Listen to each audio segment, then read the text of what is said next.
I just thought about like, hey, all you goobers.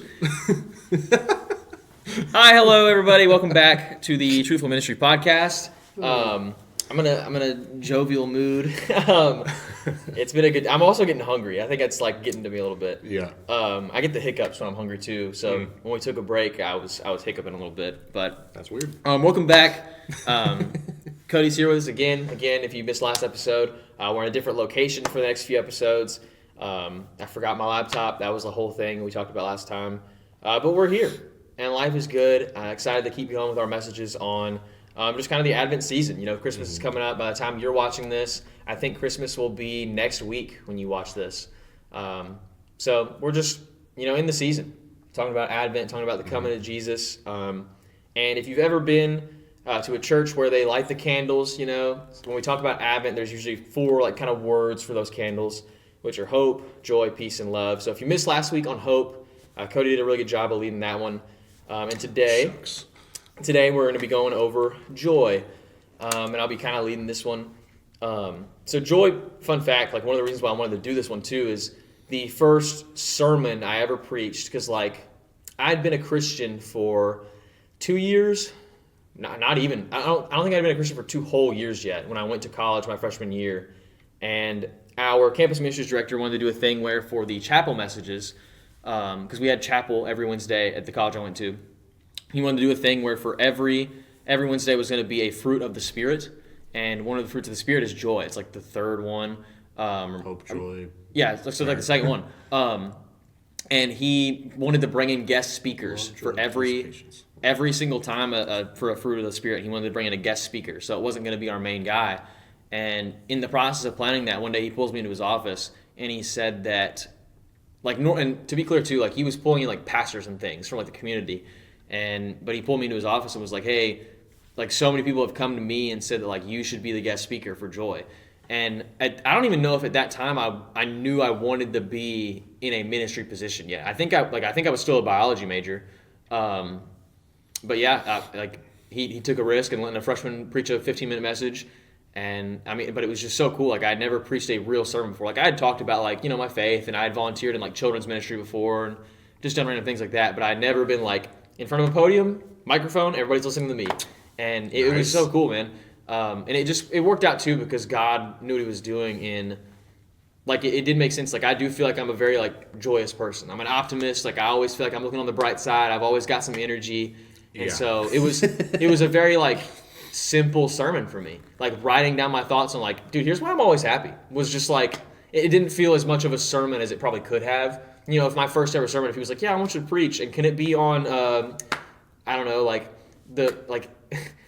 why Moses, when he came back down from the mountain in the golden calf, or something a little more serious, I'd have been sure, I probably would have struggled, but he said it was just the word joy, preach on joy, or synonym, preach on being happy. It's that's what it was for me, and it went really well. So anytime I talk about joy, I kind of go back to the same things I preached on that day. And so one of the things I talked about was if your life was a TV show. Mm-hmm. And so, Cody, question for you, and you all can think about this at home as well. If your life was turned into a TV show, a director or some famous person from Hollywood's hey, we got the money, we know who you are, your life's going to be turned into a TV show, multiple seasons. What are some key moments that you think you'd want in there?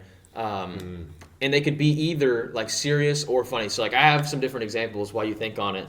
I have a list on my phone of life TV show stories because again, this is just the person that I am. And I have it organized into 2 sections. I have funny ones, and I have God's plan moments where I'm man, this was a important moment where the pieces of my life are moving. It's a pivotal moment in my story or who I am, or God really showed up for me here. But the first section with funny ones, I have a moment. So I didn't prepare. I didn't read ahead of this. I wanted to surprise myself. There was a moment in the campus ministries office where surprise yourself with your own. There was a young woman who was a student who had a child, and the child was walking around the campus ministries office. And have you ever met my buddy Jonah in person? I don't think so. I don't know if you're, but I talk about him all the time. And he's in the campus ministries office, and the child is wandering around, and it starts to wander into the bathroom out of eyesight. And Jonah's nearby, and so everybody's kind of oh, Jonah, could you make sure he doesn't go in there? And he's like, what do you want me to do? And they say, pick him up. And he goes, I don't know how to pick him up. he said, is it like a dog? What do I do? And it was so funny. And I remember thinking Jonah did the same thing. Just kick the kid. Brings me to another That's funny typically moment. what I do. You just give him a little kick and. But that was a moment where I just remember thinking, like, this would be a funny, like, just like if you saw this on a sitcom, it'd be so funny. Somebody panicking and be like, I don't know how to hold a kid. And everybody's just like, pick him up. And you're like, I don't know how. And then that actually makes me think of another one. I don't even have to read the list for this one. Just another good example. Again, think about my freshman year. I was such a new Christian. Like, I was all in for sure. But, like, you know, there's just things that you haven't experienced yet. You're, like, maturing in your faith. And so we took a campus ministries trip to a very small church out in the middle of nowhere. I don't remember genuinely where it even was. And there's, like, you know, maybe 15, 20 people at this church, and they're all older. And it's like our front row of the pews is like the campus ministries people who are involved. And so we're all like college age, you know, we're college students. There's like 6 of us at the time. Like campus ministries was not very big at our school yet. And they go to take communion. And they say, like, hey, we're going to take communion. Just come up when you feel led and take communion. And there's a guy holding a basket of bread, and there's a guy holding like a wine glass looking thing, like a big chalice full of like grape juice or something. Okay. And he says, come as you feel led. And like a good minute and a half, 2 minutes maybe goes by, and nobody had gone up yet. And me, I'm like, I'll go. Like, I feel led. Like, I love the Lord. Like, I'll go first. I'll be the trendsetter. You know, I'll step up. And so I walked up, and I took the bread out of the basket, and he's like, body of Christ. And I'm like, all right, cool.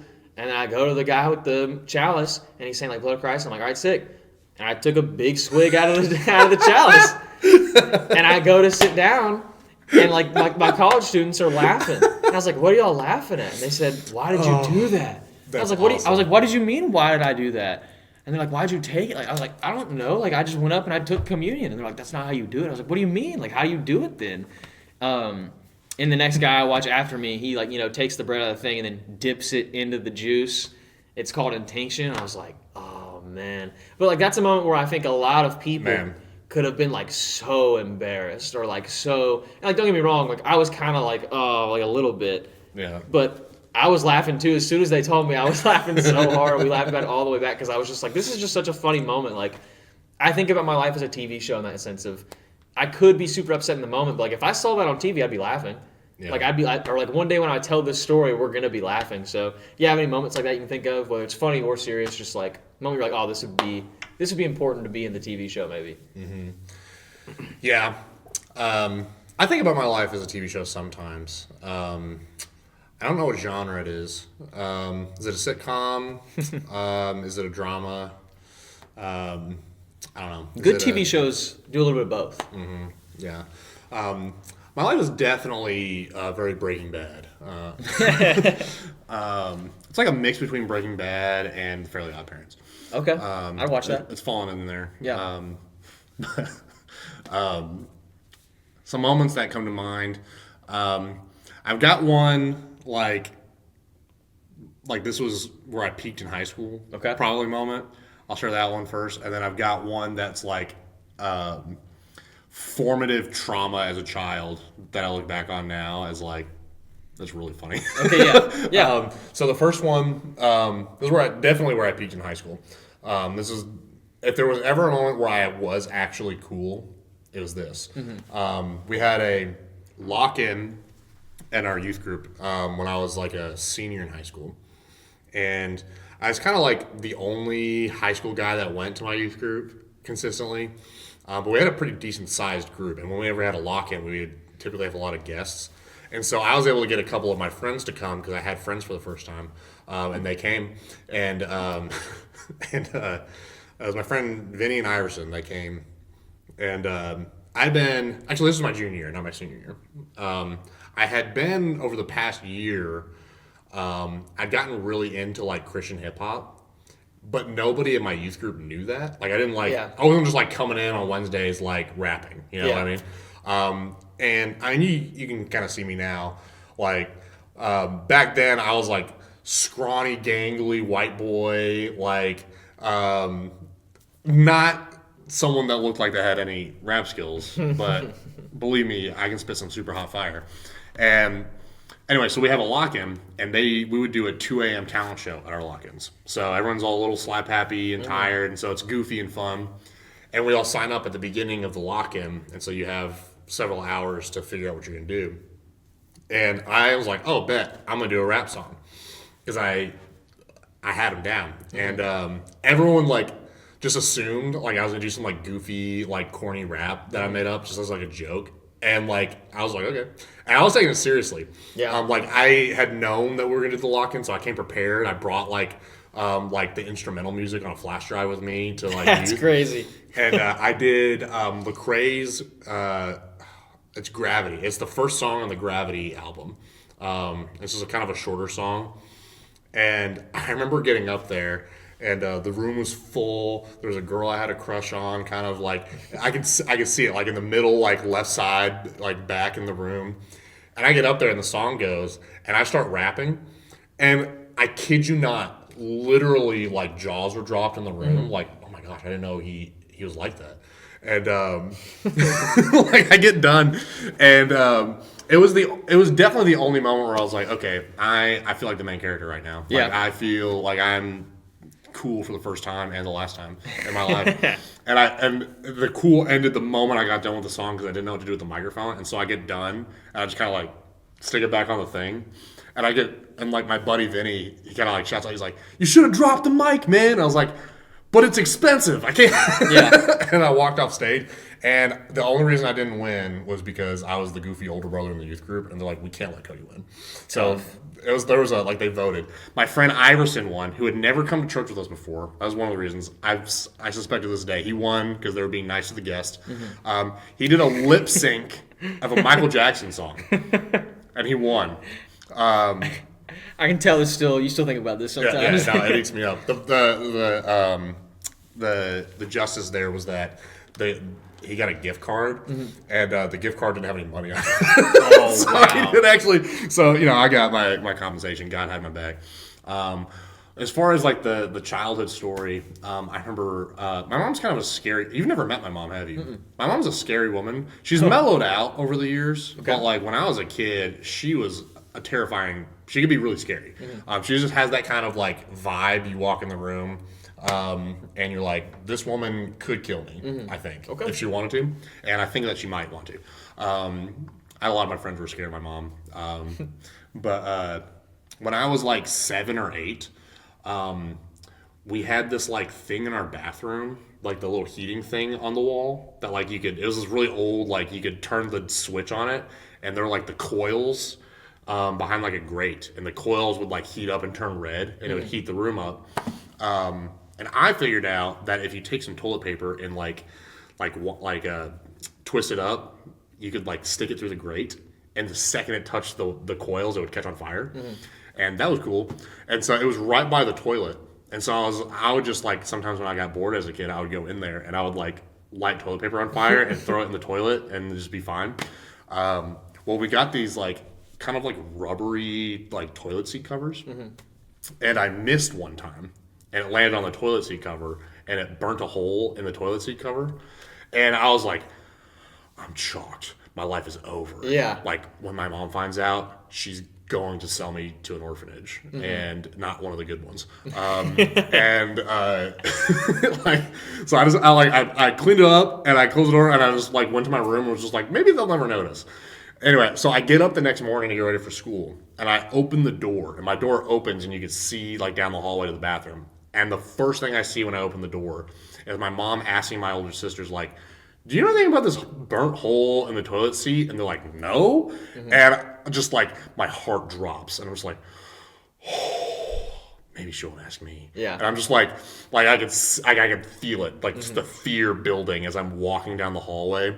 And I get down there because I have to go to the bathroom to brush my teeth. You can't, like, that's the next thing you got to do. So I'm going over there to brush my teeth. I'm trying to be all cool. And I'm like, man, I'm sweating. And my mom stops me and she's like, do you know anything about this hole in the toilet seat cover? And I was like, I mean, no.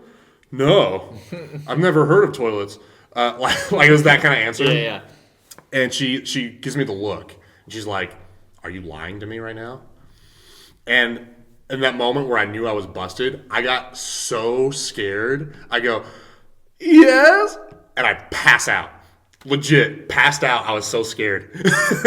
Like I wake up on the floor, I'm like, That's crazy. And like my mom was like, "Are you okay?" And I was like, "It was me. I'm sorry." And she wasn't even mad. She like, I got in trouble because I lied to her. She was just like, I look back on that as like, that's the story crazy. I tell to like explain to people how scary my mom was when I was a kid. Yeah. Because it was fine. Like it was. That's But, wild. yeah, when I think of like moments that would be on TV, like that's definitely like a flashback or something. Yeah, that'd be a good flashback. Yeah. You're like, dude, I don't know, man. My mom's scared. You're like, really? Is your mom scared? You're like, dude, this one time, and it flashes back. That's a good flashback. Yeah. One thing too, just to the two people out there that'll get this, that'll listen to this podcast, when you said like that she'll send you to the orphanage, not one of the good ones. I mean, it was like, dude, that one in Riften in Skyrim. Oh yeah. The bad orphanage. What was the name of the lady that runs the? I think it's Helga maybe, or I can't think of it. That's some like nickname for It's her. like Greta. It was a G. Yeah. Her real name was something with a G. Actually, it was like Gretel or Greta maybe. It's like Grandma Gretel or I don't know. But they did have a nickname for it Yeah. too. All right, pause the episode. We're gonna have to go figure that out. No, I'm just Yeah, kidding. make some Google searches. Yeah. We're gonna play through the game real quick. Anyway, the reason I talk about all that is just because when I think about like the idea of joy, genuinely in my mind, I think like one thing that helps me be happy is that idea of like looking at my life like a TV show. And I think a lot of the time, like this is again like kind of my worldly like Johnny advice before we get into like some more grounded stuff in scripture. I just think a lot of time joy can come from like perspective, like just how are you looking at the situation. Because I think, am I going to look at this situation as like, oh, how horrible, like, woe is me, like, things could have gone so much better, or am I just going to genuinely think, like, this is going to make a funny story one day, like, this life's, like, this is going to be crazy, like, I don't know, because I think about, like, when you watch TV shows like The Office, like, think about how much stuff on that show happens that we laugh at and we think, like, oh, this is a classic funny moment in The Office, but if that happened to you, like, how would you react? Like, Kevin walks into the office and drops his homemade chili that he's working so hard on, like, that's a funny moment, but it's like, if that was you and you dropped your, like, famous chili, like, would you sit there and mope, or like be like, would you cry or would you laugh? Dude, like I'm crushed. Like today, I walk in here prepared for the podcast. I open up my bag and my laptop's gone. Am I gonna like sit down and cry? Or am I gonna be like life's just over? Like, okay, we can't. Or am I gonna low key like laugh? Like I wish you could have seen my reaction to be opening up the bag and being like, whoops! Like I don't have my literal laptop. And that's literally what you did. Like you came when I came back. I was in the bathroom and like or something, and you came in the. I come in the room and you're like, Cody, I wish you could have been in there and seen that. Yeah. I was like, Cody, we have a situation. But like, what am I going to do? Like, am I going to mope and pout, or am I just going to think about like one day it's going to be a funny story? And that's kind of my perspective I choose to think about. We even talked about that with Hope a little bit. Like, I think about all the time. One day, like a couple years from now, I'm going to be driving down and like forget this even happened. Be like, oh yeah, I remember when that happened. Always going to make for a funny story. Yeah. And so, one other thing I can think of that like kind of is important to me in thinking about joy is, do you have any moments in your life where you weren't happy about something, or maybe you had like low expectations for something, in a movie, a restaurant, or like just something in general that you ahead of time were thinking like, this is going to be bad, this stinks, I hate this, whatever. But then later afterwards you were like, okay, that was actually kind of hype. Like that was actually good for me, or that worked out really well. Can you think of any moments like that where maybe at first your perspective was like really negative and then it kind of changed? For sure, yeah. I guess some somewhat recent example. I started seminary last fall, and so for my first semester, I live like an hour and 20 minutes away from my school, and so I would go in-person classes every Tuesday, but that was the only day I would go in, and I would take one class in person through the semester, but then I would take these modular classes that were shorter, but they were online. The catch there was one weekend during those 8 weeks, you have to go in person, and you're doing in-person lectures for that class on Friday and Saturday. Friday from 12 to 8 o'clock, and then the next day you go from 8 to like 3 or whatever it was. And like I remember signing up for that and being like, this is the only way this is really going to work for my schedule and my situation. That weekend's going to suck. Like it's like 16 hours in 2 days, basically, of lecture. And my first one was Old Testament 1. I'm pretty sure was the first one I did, I think.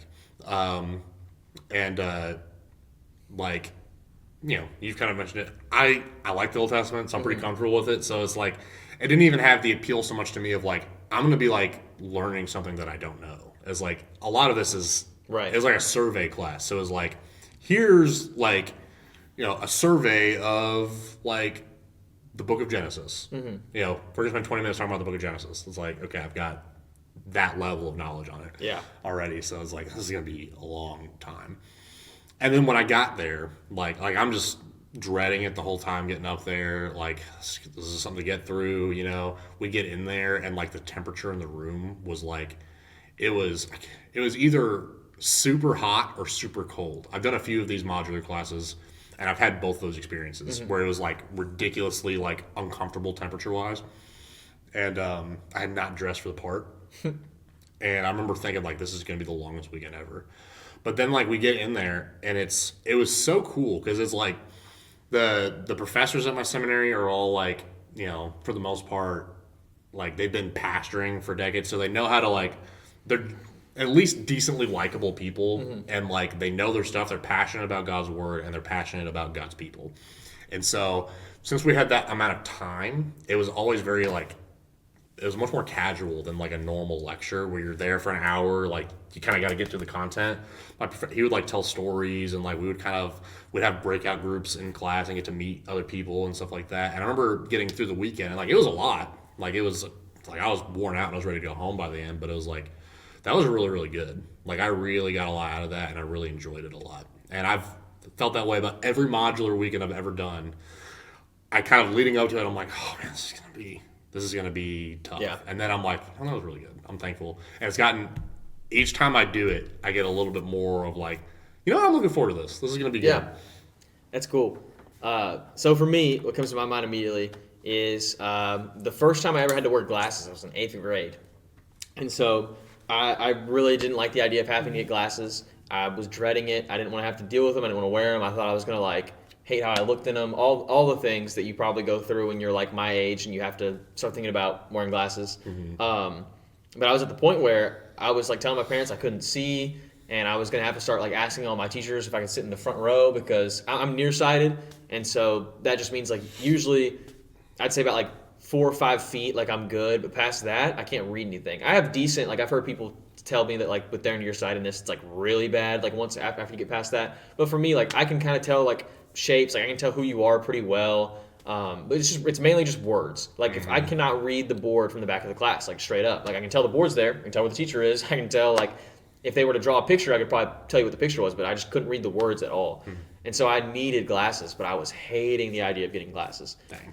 And then I go to the eye doctor. I like do all the tests. They puff in my eye, all the random stuff. I'm reading the letters, and then I can remember sitting at the counter. Like I can genuinely see it in my mind. Like you were talking about. Like sometimes it's ingrained in your brain. Like what the scenario looked like. You can put yourself there. I remember like being genuinely probably looking back like just straight up a mopey 8th grader. Like just probably like slouched, like super unhappy. Hat sideways. And then they hand me my glasses and they're like, try them on. And I'm like, whatever, like whatever. Fine. And I straight up, I put them on and immediately like was just glowing. And I started smiling out like, cause I thought it was so funny. It was crazy that like I put them on and my dad was like, hey, can you read that now? And I was like, yeah, I can read it. It says this. And it was just like a sign that to the average person, I mean, it's like 3 feet behind the counter. There's a small sign that says like, oh, like no returns or something crazy like that. And I could read it. And I was just like astounded by how crazy it was that I could actually see now. I didn't know what that was like. And so on the whole drive home, I was like looking at billboards and being like, can you read that?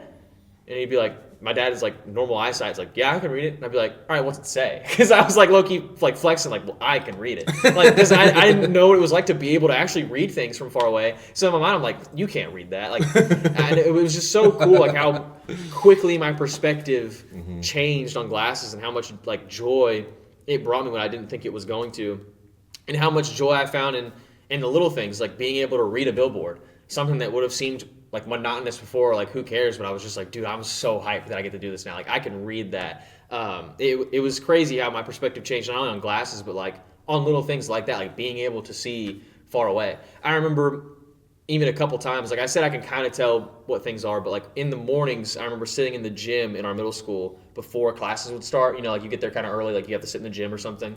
People would be walking in, and every once in a while there would be a moment where I'd be like, oh, dude, like Thomas is here. And they're like, that's not Thomas. And I'm like, what? because like I couldn't see, like they had like the shape of my buddy Thomas or something, but like being able to just see who people were, I was like, oh dude, this is hype. Like now I get to see people. So spoiler alert, I mean the story was kind of spoiled if you saw, like I am wearing glasses now, still wear them. But couldn't be me. something I thought of when I thought of joy immediately for me was like a lot of the times joy can be affected by like your perspective and just how you're choosing to look at things. Mm-hmm. And the verse that came to my mind immediately was Philippians 4:12. I should probably actually pull it up here. The other thing I forgot today, my Bible. My Bible and my laptop are straight up right next to each other on my desk. You know, we are in a youth room. I've got like a whole stack of Bibles over there. If you wanted to borrow one, you could have. So much more popular or well-known would be Philippians 4:13. But right before that, and I think it's important to have the context, when you read Paul say, like, I can do all things through Christ who strengthens me. You know, the verse before that, Philippians 4:12, this is the NIV version. He says, I know what it is to be in need, and I know what it is to have plenty. I have learned the secret of being content in any and every situation, whether well-fed or hungry, whether living in plenty or in want. And so I think about just the word content and what he's saying of like, hey man, I've lived in a scenario where like I've kind of had a lot. I've lived in a scenario where it was kind of needy, but I'm content in whatever. And I think about, you know, like me with the glasses, for instance. Like I know what it's like to be blind, and I know what it's like to be able to see. Like I'm content with whatever. Like I find so much joy in just whatever I'm able to have now. Because there are going to be times in my life where I know I have a lot, and there are going to be times in my life where I probably have a little. And am I going to, in those times where I have a little, like mope and be upset, or am I going to be thankful? Like, hey, this is what God's given me, and this is just the season that I'm in. Mm-hmm. Am I content with what I have? A lot of times I feel like when people who like aren't joyous people, like you can kind of tell, like this person's kind of grumpy, or this person's kind of sad all the time, this person's always got something to complain about. They tend to, you know, be looking at things just the wrong way almost. I feel like that's weird to say, but my explanation would be people tend to say like, oh, like I wish I had this, or like, oh, if this had only gone better. Mm-hmm. But it's like, so the example I gave you earlier, Cody, was like I could spend all my time kind of thinking about like, man, like I wish I was better at soccer. Like I could look at this person, I could focus on somebody else and focus on like, man, I wish I was as good at soccer as that person. But instead, I could be a lot happier if I was just like, man, it's hype that I'm even on the soccer team. Yeah. It's hype that I even have these skills. It's hype that I even get to play a little bit. Like, It's so awesome that God put this in my path. How thankful am I for this? Instead of focusing on, oh, well, what could have been, or focusing on all these things that I could have wanted. I think a lot of the times joy, I would just say another word that goes hand in hand with it in a Christian's life would be like contentment. Like, are you more appreciative of the things God's giving you? Are you content with where you're at? Versus are you consistently like asking for more, like wanting God to give you more? Are you focused on what God's giving other people, things like that? So have you ever experienced maybe, I don't know, that idea of contentment in your life of maybe focusing, like maybe you had a moment where you needed to shift your focus. Like maybe there was a time where you like you weren't content, and then maybe you kind of either got humbled, or maybe you can take about a time where you feel like, oh yeah, I feel like I was pretty content in this and I could have wanted a lot more. How do you feel like that kind of idea of joy and contentment in your life? I feel like there were times, I mentioned when I was in youth group, like I was the only high school boy that went regularly. And I had both of those feelings when I was in youth group regarding like that idea. There were times where it was like, I kind of wish like, you know, there were other high school, like I could have like friends. Because it's like, you know, I was friends with my youth pastor, but it's like, you know, he was like mid-30s man with like a wife and kids. And right. You know, like we weren't friends, you know, like in that way. And, you know, there was like middle schoolers, like middle school boys and stuff. And there weren't even really high school girls that came super regularly, but even the ones that were like, we weren't hanging out, you know? And so like there were times where I was like, I wish that, you know, I could have that here. But then there were other times, and this was the majority of the time that I was there, where I was just like, I was just so thankful to have a youth group to belong to. And it was like, I didn't think about that very often, that I was the only high school boy. It didn't bother me much because I was just like, I just enjoy getting to be here amongst people who love God, the same God that I love. Like, God's awesome that this is a thing that I can come to and be a part of. I heard the other day that there was some sort of psychological study or something. I'm not a scientist that was talking about like how hard it is for your brain to be anxious and thankful at the same time. When you think about it, it makes sense because you can be usually anxiety comes from like a nervousness of what could happen, a nervousness of what other people could be thinking, a nervousness about what the future might hold, things like that. But if you're instead focusing on being thankful and instead thinking, man, I'm so thankful that I get to come to this youth group. I'm so thankful that I get to play soccer. I'm thankful that I have an education. I'm thankful that I even get to go to classes. I'm thankful that I even have like a teacher or a mentor, whatever it is. It's very difficult to be anxious or be, I guess, the opposite of joyful when you're instead focusing on and being content with what you have and saying, man, it's so awesome that God has given me what he has given me.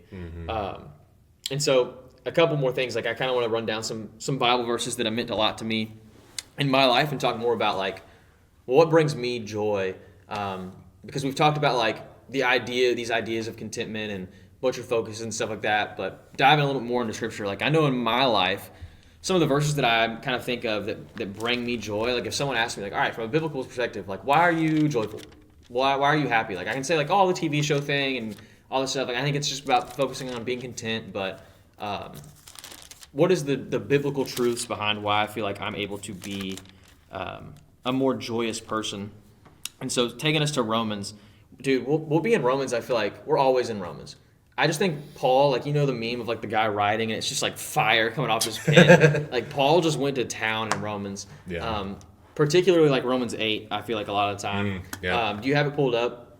I can. Because my phone, I'm just so underprepared today, man. You're just going to put me on the spot here. Like, how well does Cody know his Bible? Like, so we could, in this moment, be really upset at Johnny for not bringing his Bible today. But instead, we choose to find joy in the fact that making Cody do Bible drills. Yeah, Johnny's relatable because everybody forgets things. You think of Romans 8:28. Romans 8:28, and then also verse 31, if you want to read both of those. Yeah, I've got the ESV here. It says, and we know that for those who love God, all things work together for good, for those who are called according to his purpose. And then 31. Also, verse 31. 31, it says, what then shall we say to these things? If God is for us, who can be against us? And in my mind, like that verse gets me hyped.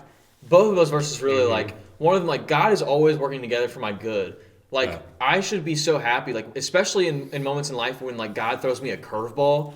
There's a lot of times in life where it's just like, it might not even necessarily be a bad thing, but you're like, God, I don't know like what I'm supposed to do with this. Like I don't know where I'm supposed to go. Like in my life right now, almost like I need some direction here, God. It's not like life is terrible. It's not like you just did something horrible. Like, what am I supposed to do? I have such a joy knowing, like, all right, well, God's doing something. This wouldn't have happened for a reason. Like there are no coincidences with God because God is all-knowing. He's planned my life out. He's working all things together for my good. All things. So even the thing that I'm looking at and thinking, oh, dude, this sucks. Like this medical thing, this girl breaking up with me, like whatever it is, it's like God is working all things together for my good. There's no way that God would randomly wake up one day and be like, I'm going to just smite this guy. Like, that doesn't happen. Yeah. Like, how awesome is that? And then the second verse that you read, Romans 8:31, that just gives me, like, that makes me want to just go to war for the kingdom. Yeah. Because it's just like, if God's for me, like, what's up? Yeah. Like, what else matters? What else could stand in the way? And, like, what a joy that brings me of just knowing, like, dude, life's gonna be tough sometimes. But you know what's kind of awesome? You know what's kind of pog? like God's always there, man. Isn't God so pog? Like life is so good. You did not. Yeah, that's just I don't know. Like that, it's hard to explain. Have energy sometimes. It's hard to explain, like the genuine like joy of Christ. And I feel like those verses are like, if I were to try and put it in words as best I can, I feel like I permanently walk around with the idea of like, God's for me, man. I feel like I'm good. Like, what's gonna happen? You're still giggling about it. The joy of Christ truly is poggers. It's so PogChamp. But that's just how I feel. Like I don't know. Like it's again hard to put into words, but that's funny. It's like it's a confidence as well. I would say that can like bring your joy, like a confidence in Christ. Yeah. There's another verse I didn't have it in here, but it just says the joy of the Lord is my strength, and it's just like that's what's up. Like think about times where someone's like genuine happiness or genuine joy or ability to be optimistic was like so comforting to you, or like you can say that it's genuinely like a part of who they are, or like it helped in whatever way. Like someone's strength can genuinely be like, that's a joyous person. Mm-hmm. Like what they bring to the table is they may not be the most mathematical person or the most like whatever, the most biblically knowledged person, but like that person is like, I want them to be around because like their strength and what they bring to the group is like they are a joyous person. Like the joy of the Lord is my strength. And so that one's like a battle cry for me. And then John 13:7, you don't need to pull that one up. I got it. Yeah, I saw you were flipping ahead, but that's Jesus is washing the disciples' feet, and again, this idea of like contentment and focus, it all ties together here. In the context of the verse, obviously, Jesus is washing their feet, and the disciples are like, "Why are you doing this?" But Jesus says to them in John 13:7, it says, Jesus replied, "For you don't know now what I am doing, but later you will understand." And again, that just brings me joy in the aspect of like God is promising me in a way. Like I feel like there's a promise that like one day, even if it's not until like I'm already with God, right, one day I'm gonna be able to look back and be like, God, that's why you did that. Again, the same thing as Romans 8:28. There's such a joy in knowing like there is a God who is like working together my life. And so, yes, there are gonna be times where like things are sad or things are confusing, but just how awesome is it that God is like, hey man, I get that. I know that you don't understand. It's like, oh God, like you didn't mean to confuse me. He's like, I get it. I get that like you're confused right now, but like this is all gonna make sense. Mm-hmm. Like what a comfort. I feel like that's another word I could use of how I have this joy is like I'm so comforted by the presence of my Father, by like the Word and what it says. I remember reading that verse and just thinking that like genuinely like wow, like there are so many times in my life where I feel like I'm a very logistical person. I'm not even really a planner, I would say. Like I don't really plan things very well. I'm usually like 5 minutes late to a lot of things. Like I don't plan my life very well. But I feel like there's a comfort in knowing like God's planning. Like how awesome is that? Mm-hmm. That God has it all together, and there's a comfort in knowing like, well, whatever is coming, like God's got it. Mm-hmm. So John 13:7 is another big one. Matthew 5, the Beatitudes, the other ones, like again, this is where just in my life and in my story, these were the verses that I would say like I read and I was like saved in my room alone, was just because I had such an idea of what the world looked like through my eyes, through my perspective, and how important it was for me to fit in, for me to look a certain way, to have a girlfriend, to play sports, to get good grades, to do all these things that the world was telling me is important. And then I feel like Matthew 5 was Jesus straight up being like, nah, like here's what's up. Mm-hmm. And he says like right off the bat, like blessed are the poor in spirit. He says, blessed are those who mourn, for they will be comforted. Blessed are the meek, for they will inherit the earth. Blessed are the pure of heart, those who hunger and thirst for righteousness. All these things. That's just like the complete opposite of what I feel like the world was telling me. Yep. And how much joy do I have, man, when it's just like all these things that I'm chasing that like I might not even guaranteed get, like we've talked about with hope almost. Like I might not even guaranteed get to perfectly fit in with all these people, and I might not even guarantee, even if I did, it might not last for all these things. But Jesus is saying like, hey, I'm gonna promise you this: people who are like pure of heart, people who are meek, like they're blessed. Yeah. What a word! He says those who are insulted and persecuted because of my name, like blessed. Like the God of the universe is saying like you're gonna be blessed. Mm-hmm. Especially the one for me personally again was like the meek, because in my mind I'm like, we usually kind of see that and we hear that word almost as like kind of negative in a way. Yeah. Negative might not be the right word, but like usually people don't necessarily say like I want to be meek one day. Well, definitely when Jesus said it, it was a negative. Yeah. And the Roman Empire being meek, like that's like shameful. That was one that I was just like, oh man, like I can be like meek. I don't have to I don't have to have like the spotlight and be like the guy. I can just be me, and God's saying like you're good. Like what a joy I have in knowing that I don't have to try and be something to the world. Mm-hmm. I have a joy in just being me and just feeling like, hey man, if I feel like I'm being obedient and like God's good. And kind of with that one too, 1 Thessalonians 4, if you want to flip to that one. Okay. I don't have that one perfectly memorized. I have it like close to it, but I don't want to. It's the one that says, while you're flipping there, it's where he says like lead a quiet life. Got it. 1 Thessalonians 4, 11 and 12. All right. And to aspire to live quietly and to mind your own affairs and to work with your hands as we instructed you, so that you may walk properly before outsiders and be dependent on no one. I think that might not necessarily be more of like a why I get joy, but it's more of like a I guess I would say again, like just the idea of not having to do like all of this stuff that the world might say. Yeah. God's saying like, you can just lead a quiet life. Like how much joy in there is that? Because think about today, I saw this thing the other day where there are a lot of restaurants that are figuring out that like people don't want to be talked to as much anymore. Like a lot of people are, there's apparently now more than ever, there's a stat where like people are eating alone, like eating out alone more again. And typically in the past, they used to tell waiters and stuff like, hey, if somebody's eating alone, you want to like really make sure to extra treat them well and like go over and check on them, make sure they have, but people are now realizing like, people kind of just want to eat alone. Like, don't come talk to me every 5 minutes if you're my waiter. Like, and so there's this idea, I feel like, of a joy and a peace of God being like, dude, you don't have to go and be this in this extravagant, like, busy world. Like, everybody's called to their own thing. And so I don't know what life looks like for you, but like, you don't have to be surrounded by all this noise. You don't have to get entangled with all this stuff. God's like, you can live a quiet life. You can just kind of do your thing and you're good. Yeah. Like, if you live your own way. Does that make sense what I'm saying? Like, yeah, you have anything to say on that? I kind of tie quiet in almost like with simple, like a simple life. Right. Like, you don't have to be like what I feel like what Paul is saying here in 1 Thessalonians is like, if you want the blessed life, if you want like joy in your life, it doesn't come from being rich and famous. Yes. It doesn't come from being the guy. In fact, that actually probably makes it harder. Yeah. He says live quietly, live simply, be content with that.